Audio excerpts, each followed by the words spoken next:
Yeah, smart. Yeah. Okay. All right. Hello world and hello Europe. This is the second event here with the Nordic Fab Labs network. So we have been doing a synchronized screening of making living shearing. And for those who are maybe watching this as a record, that's a film by Jens Dyvik. And with us here today is Jens Dyvik, who is gonna take some questions. And maybe to just open up for the questions, we will start like with a simple question of what sparked you to make the film, Jens. Short answer is because I wanted those answers. You know, I had the questions. I wanted to find out how I could basically live my life as a creative individual the way I wanted to. And visiting those Fab Labs was a great way to, you know, discover these things I was curious to. And then because it was my own personal research project, I could choose how to communicate it. And I didn't want to write a paper. I like to make movies. And then I thought, well, I had never made a movie actually before I made this movie. I just made, you know, 1-minute clips. So, but then I thought like, hey, let's make a movie. So in the spirit of the DIY, it's a DIY documentary. And I ended up making the movie as a way to communicate what I learned from my research. Yeah, and to go over the questioning, we have with us here people that can ask just live here on the video, but we are also following the chat, so you can ask in the chat, and we'll just like read out the questions.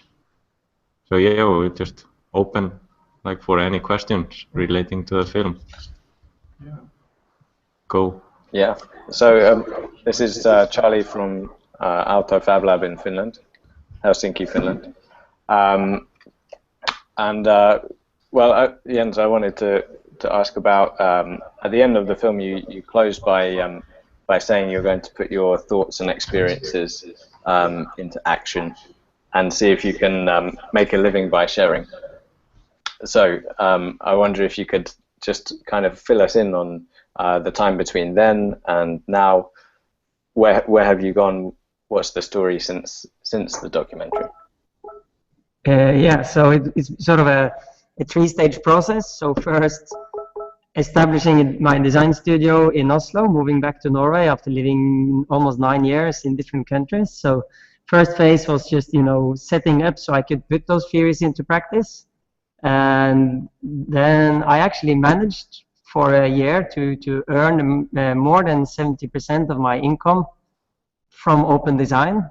And that income was also enough that I could survive on my own in Oslo. So I think I could say that I did actually manage to earn a living by sharing. So as you can see in the movie, I took up a loan, a business loan, to buy a shop hut, and I used that to develop products, produce local products, and also do workshops and all these things. And then, but then stage 3 or phase 3 was that I ended up falling in love with, you know, Fab Labs and open workshops so much I had to start my own. So that's where I am now. So now my design studio is in sleep mode, and I'm working full-time right now on running and establishing this Fab Lab together with great partners here in Oslo. So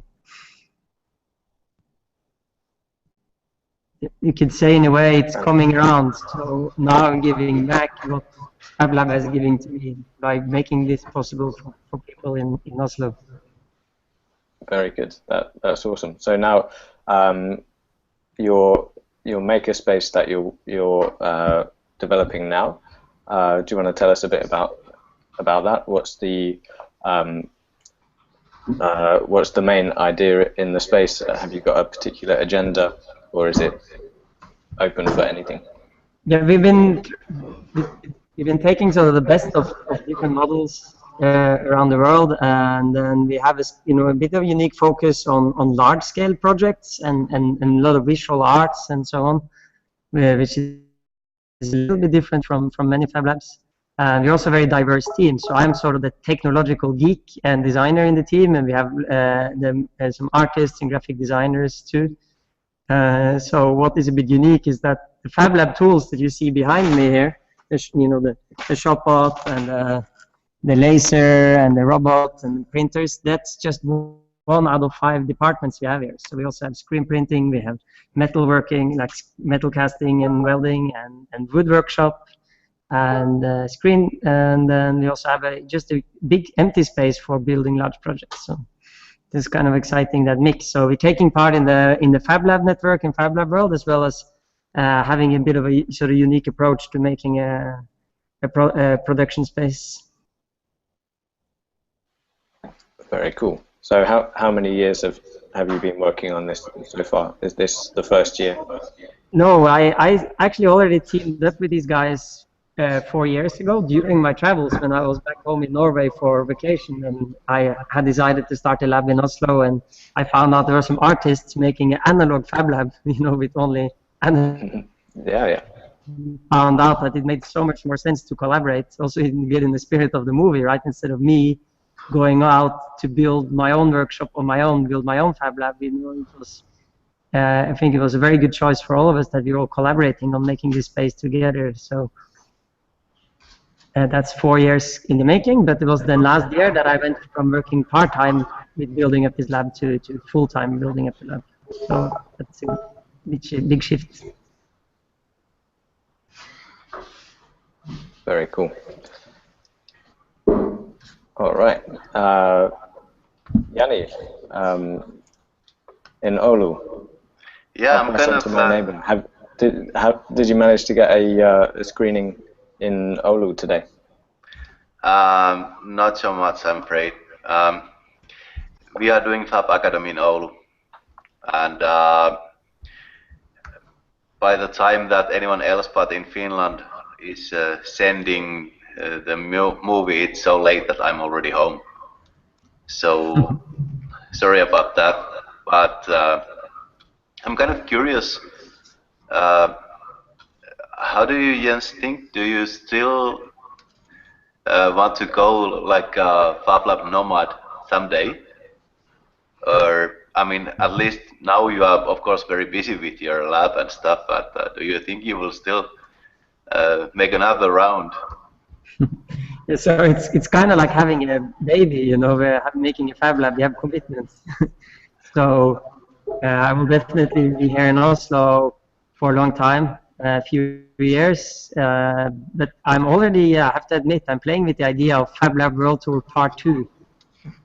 But then if I would do that again, I don't think I would do it all on my own, to do all the projects and experiments and workshops and record it and edit it and narrate it and animate it and sound edit it, and it was just insane to do on your own. So I think I would find a way to be a team that we could do it together, and maybe I can focus on what I do well, which is making stuff and teaching people to make stuff, and then somebody else could take care of the movie making, DIY.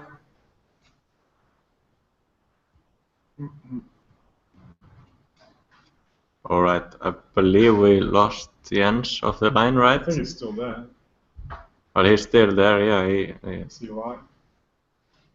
But all of the other sites are online, right? So it's not us that are just lost connection with the other one. I think I'm back online now. Did you? Oh, you're back, yeah.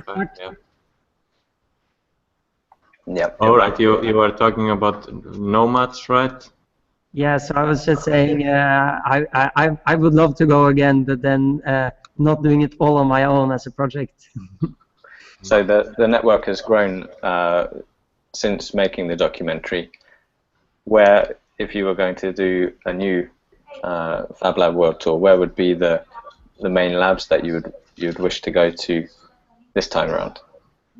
Yeah, I think actually it would be great to go back to a lot of the places just to follow up, like 5 years later, what has happened, and to maybe show great positive developments locally in some labs, and also to tell a little bit about if some labs have failed in a way that they couldn't continue or something like this, to also to find ways that other people could learn from this, because we are a little bit too good at sharing all our successes, and you're not too good at learning from failures. So I think it could be nice to do a bit of both, to show some highlights and also ways so we can learn from what you should not do when you start a Fab Lab, because this you never get to hear. And then new places, I don't know, there's basically, one of the things I learned from going around the world like that is that there's amazing people everywhere. You know, there's idiots everywhere, and there's fantastic people everywhere, mostly fantastic people. So it doesn't matter so much where you go; it's about who you meet. And the Fab Labs are, one of the best shortcuts I know to meet amazing people. Well said. One thing that I did prioritize was to not go to as many labs as possible, but to stay there longer. And that's also how I could build these good stories in the movie, because I spent at least 2 weeks in every lab. So I think if anybody wants to go and travel like that, I recommend don't go to see so many as you can, but try to stay longer each place, because it takes time to land and go deeper and so on. So I think also this would be the same if I go again. Not see so many labs, but spend a longer time in a few different ones. Yeah, excellent. I'm also curious, and I think I actually forgot to introduce myself. I was so busy thinking of what to say here in the beginning. I am Thora, and we are located here in Ísafjörður. And I'm kind of in the situation. I'm the lab manager here in Ísafjörður, so I don't do a lot of traveling. But I'm very curious about this Fab Lab nomad world, and is it like a policy? Will they find me or contact me, or like the ways to reach out to people who are traveling around? How can you find them? There's certainly one group of, I believe, business students from France. They're currently doing a tour. They're hoping to go to 50 Fab Labs in Europe and try and hear about the different business models that are adopted in each Fab Lab. So it'd be interesting to kind of catch up with them when they're on their tour of Europe and to see what they find out. I'll have to dig up the link to their project. We already had them here. Oh, really? Yes. So yeah. It was really funny. One day the lab, we have one person on each machine here, and all of a sudden there's 50 French people in the room. Okay, 15. That was super nice. Okay. No, but Farin, good question how they can find you. No, I think is what I've experienced that most people think you need to ask permission before you can go to a Fab Lab, but the whole point of a Fab Lab is you don't need to ask for permission, you just go there, right? Yeah, that's true. I mean, we are very inviting here, and we love having people from abroad visit, and the door is always open here, and in worst case you can almost crash at the floor here. We'll take care of you. I think if you can show on your website that you have beds or possibility of hosting, that would be great for people to know. Yeah.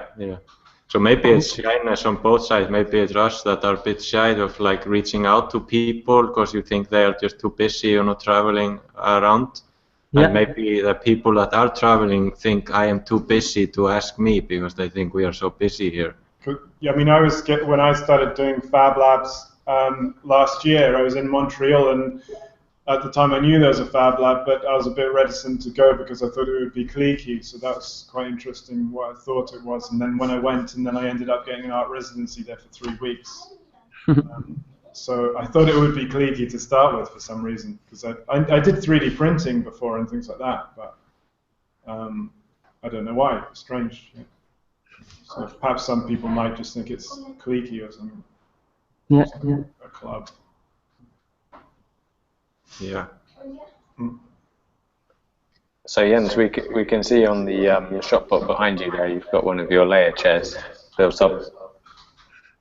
Yeah, I put it down here. I tried to make a bit of a lounge to make a nice hangout area here as well, and thought I should move it down in honor of the movie. Yeah. I think Thorin may have had a question related to your layer chair. Yes, did he just want to get it? Yeah, well, I just had the question of the layer chair, like what's the current status of the layer chair today?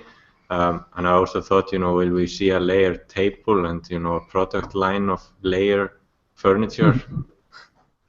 I think about the layers, I think you could say like everything in digital fabrication almost is layers, right? All the 3D printers and classic way of making things is by layers. So I guess it's more like the layer chair is fitting into an existing family. But people keep making it, and they keep sending me emails. With pictures, which makes me very happy. So just 2 weeks ago, I got a picture from Africa, from Dakar, from a Fab Lab there that made a version of the chair with armrests, and they also asked about business and so on. And I said, I said that I'm trying to practice gentlemen's agreements, like I mentioned in the movie. Like, I do not want to spend my time making contracts and dealing with lawyers around the world. So I just say, first make sure you can produce a good chair and get it sold, and then once you make some profits, then look at your profits, and then look at what you think would be a symbolic amount you can sell. Yeah, I mean it's very interesting to see a design like that. It's like you said, like kind of like a tree. It just grows. You never, when you plant a tree, you never know what it's gonna do, right? And it's very interesting to see the layer chair. People have been, making it bigger or smaller into bench, like with bookcase underneath it. So have you seen any like designs where you thought like, whoa, that you have been, really surprised to see? Yeah, one of my favorites was from a Latin American student in Madrid who made this sort of wavy, curly backrest version. That one was really beautiful. Yeah. And I believe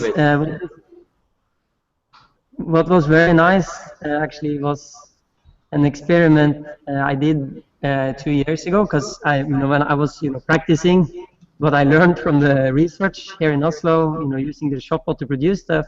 Yeah, the client asking for 12 layer chairs for a meeting room and also tables. So this is the scale model of that table.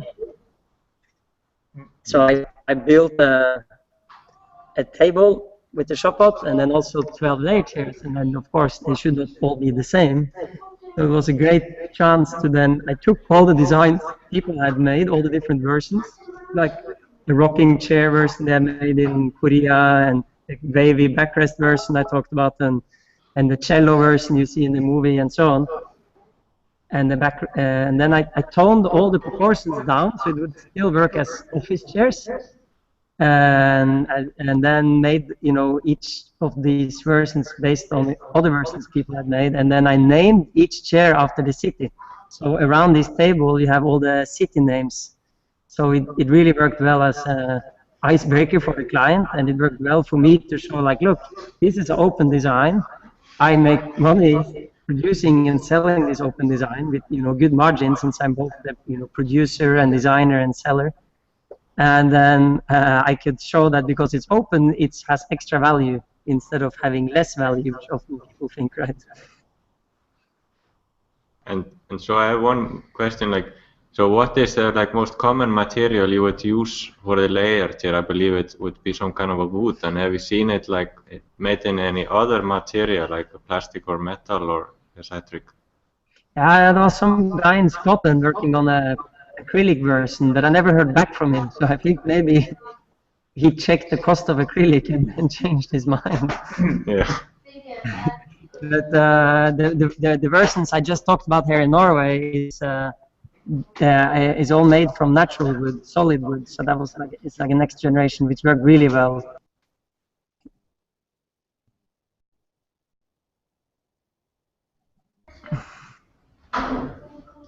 Super.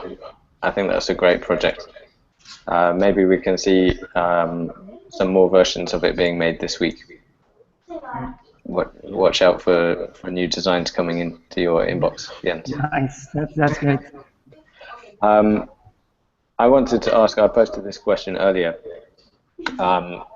whether your perspective on making a living with a sharing approach to design, has that changed between the time that you made the documentary and now, or have you been able to kind of keep the same perspective and point of view since then? How has that changed for you?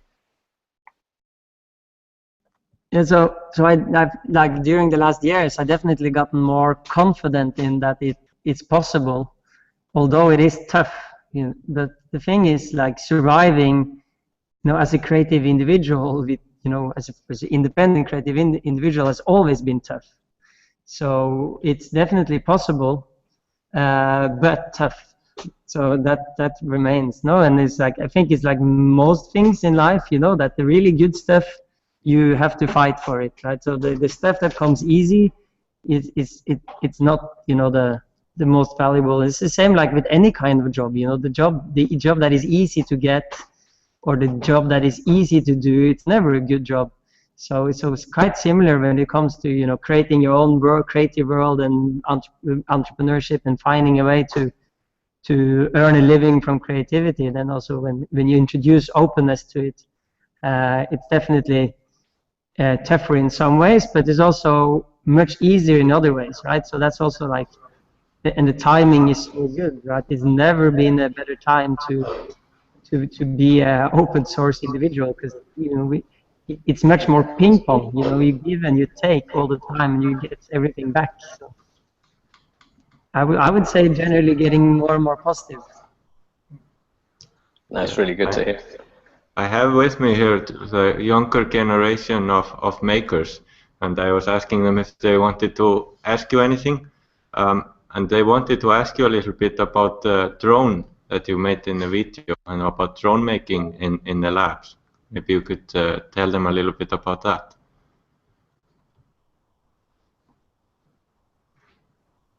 Yeah, so it's a lot of work, but also very.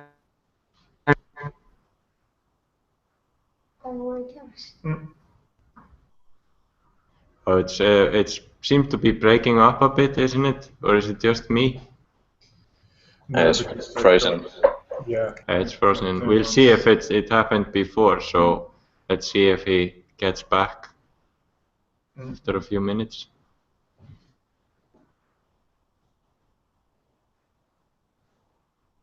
It's one of those occasions where your question is answered off camera.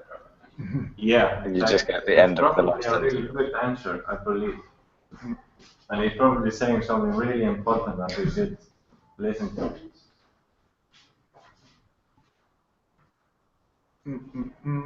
So maybe while we're waiting back, has there any drone making been going on in your lab, Charlie and Janne? I think there's probably been a few 3D printed bits and pieces, but not a whole drone made in our lab. How about you, Janne? You seem to have more automation and robotic stuff going on. I think it's coming. So far, I've been asked to help to print some parts for drones, but the next 3D printer I'm gonna buy is the one that you can make to print wiring inside the plastic. And one of the first things usually done with that kind of printer is drone. Okay, so you could print the rotor arms with the wiring all included and everything. Yes, exactly. And you can leave the electronics inside the print and then continue printing. You just add the motors. Sounds so simple. Yeah. Just press print and it all comes out. Getting back online. Yeah. That's the final goal. We had a person coming here to the lab. He had a commercial drone that he was missing some part and he needed to adjust it. And after a week he left with a completely other drone because he figured he would get all these open source drone designs. So he just printed out the frame and left with another drone. So it's interesting. But Jens, you're back. Yes, sorry for that. So I have here the propeller. Yeah. It's the drone. Sitä voi sjá eitthvað að sína hérna teiflana sem hann smíðar. This is the propellers are very interesting, and in Ísafjörður we're very close to the sea, so we are very interested in propellers also, like for ship and like model making. Nice. Do you wouldn't happen to have a? They're asking if you have a drone by your side. No, actually, I crashed it again. And then since I have, you know, inventor's mind, thinking of many different things, and I started working on 100 other projects. But we had a guy coming to our Fab Lab making drone kits, which I'll find the link for you. So he came first to the Fab Lab, having a boring job and making drones as a hobby, and then he made his laser cut drone kit, and then he came. And he was considering going full time, and then he came back a few months later and said, I quit my job, and now I'm going full time selling and making drones and workshops. So it's called Make a Drone. I'll put a link in the chat, and then you can have a look. It's a great way of showing how you can do drones and business with the Fab Lab. Yeah, excellent. And tell me, because I'm interested, I saw in the film you made a Hexagon pot, or drone, sorry. Why did you decide? It seems really complicated. Why did you decide to do a Hexagon but not like a quad or a tri? Kind of similar reason that many times why we do complicated things is, you know, because it's cool, it looks cool, and it's more interesting.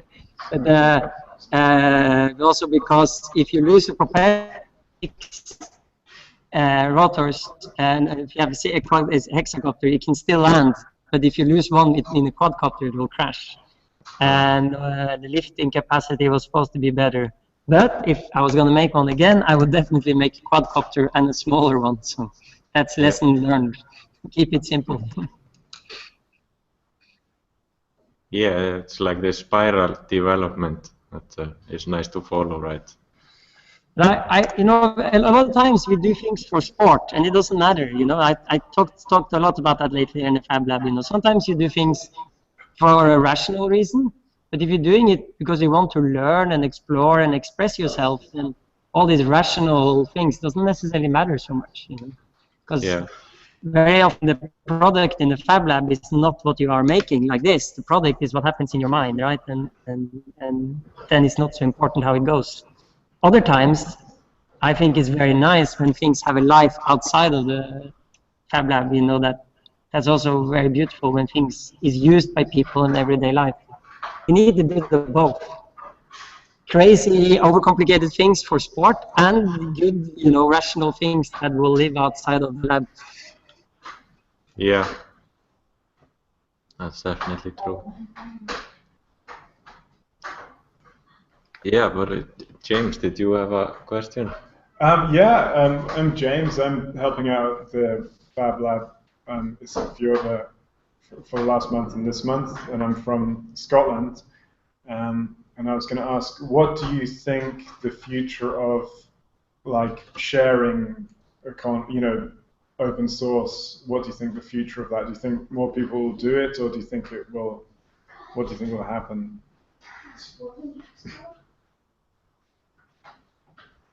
I think it's definitely becoming much more common. I think I noticed myself already that around me there's much less sort of hostility or skepticism when we talk about being open. It's becoming much more natural, and I think it's also a little bit part of natural human behavior, you know, to share something. Like if you if you experience something sad, it's half as bad when you tell it to somebody you care about, and if you experience something good, it's twice as good when you share it with somebody you care about. So I think it feels more natural to people than you'd think once they get used to it. But also, it's also typical, you know, with trends in culture and so on, that once things go a little bit more mainstream, it also loses its sort of excitingness and appeal, you know, because you have also these people who are into new things just because it's different than what everybody else normally does. So in that sense, you lose a little bit of momentum and excitement. It's just like, good, rational human behavior. Of course, we share knowledge and learn, because very few people are, for instance, against Wikipedia. Some people have, stupid arguments. Some people have rational arguments why Wikipedia is bad, but most people agree that, it's great, and let's just continue doing it. But one thing is that, sometimes it's a bit disheartening that everything has to be free if you're a designer. Well, not every, if you're an artist and designer, obviously your skills and what I do, and it's like really, really high skills, like, sometimes like any professional, but then with art a lot, and also design, a lot of people want things for free. So that's the thing with open source. Sometimes I think people think because it's free then it has no value, which is obviously not the case. But it's just quite interesting seeing how that, how people to get around that kind of idea. That something's free, then you're not paying £2,000 for a chair or £10,000 for a chair. It's free, but it's just as good as a designer chair. It's going to be that price. So I just find that quite interesting how, that if perceptions will change with that or what. Yeah, it's absolutely interesting, and it is also a bit of a universal challenge regarding, open or closed design. Getting people to understand the value of creative work has always been a challenge. So long before we started about, open business, people already were struggling really hard to get their clients to understand why they needed to pay for them to make something, right? Or why you need to. Yeah, and I mean, it's quite interesting. It's a bit like the music industry, because that kind of changed over the last 10 years. So people no longer buy music so much, but it's the culture and the things the musicians do around to make so they can sustain themselves. And perhaps that's the same with design and art. That it's not so much the thing that the people are buying; it's the the things you said at the end of the film, which is on my phone, but I can't find it. So it's really interesting, because I feel that the music industry, how that changed, perhaps, well, it's probably already like art and design industry is going to go that way. For example, art galleries, do they have a future now? I don't know, with people selling stuff online. So it's really interesting to look at things like that in open source and free and things like that, and set half free, and then other stuff is not free. And I just think it's cool. Yeah. One of the good consequences. What? Oh no. They understand the value of good things, because you download Open Design and you simulate it in your local Fab Lab, and you glue it together, and to you it's amazing because you made it yourself. But compared to a high-end chair in your local shop, it's not exactly prime craftsmanship. So it also it can have these good consequences as well, that people realize that there's a lot of work behind high quality things actually. So you learn to appreciate the stuff you surround yourself. Yeah. I have one coffee table like that. It's a bit wonky. But yeah, it was open source design. It was from OpenDesk, if you've heard of that platform. We actually had, it's actually really beautiful. We have today we had actually a group of designers who booked both our shop hots, because we love our shop hots. We have so much. We have 2 of them, and they booked both of them, and they are making a makerspace for a corporate client. So makerspace is all the rage here in Oslo. So the corporate clients wants a makerspace, and they're building. So they're gonna have some Ultimakers there to radiate innovation. And then they download the OpenDesk table, and they modified it to have a hidden cables, in the middle with a lid. And now they're, going to embed credits to OpenDesk, to the designer at OpenDesk, and themselves, and publish that iteration as well. So it's really happening here in Oslo locally, and then I'm also sort of being their guide in this. Today we were talking about licenses, and I was explaining to them about, importance of respecting the Creative Commons license and so on. Absolutely. As you said earlier, it's about, getting something from the community, but then giving back equally or better than what you've taken, and that's the way these things can progress and grow. Super. All right, are we just about there? Should we wrap up at this point? Yeah, I think I'm actually late for opening, because we had a microbrewery here the last months. They not making a bar, but they're making a bottle shop for their beer, and it's across the street from where we're moving our Fab Lab next year. So these guys made all the tables, all the chairs, the bar disc, the signage, the six-pack beer holders, the crane to get beer out of the basement, everything they made here in the lab.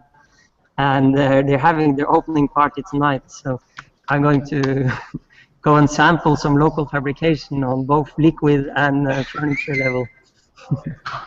That's fantastic. Yeah. Well, have a great time. And thank you. About Fab Nomads, you're most welcome here in Oslo. We have couches for you, and you're welcome anytime, all of you who wants to come.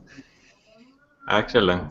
Thank you so much for the talk. It's great to follow the European Maker Week to see what is happening throughout the week in a lot of places.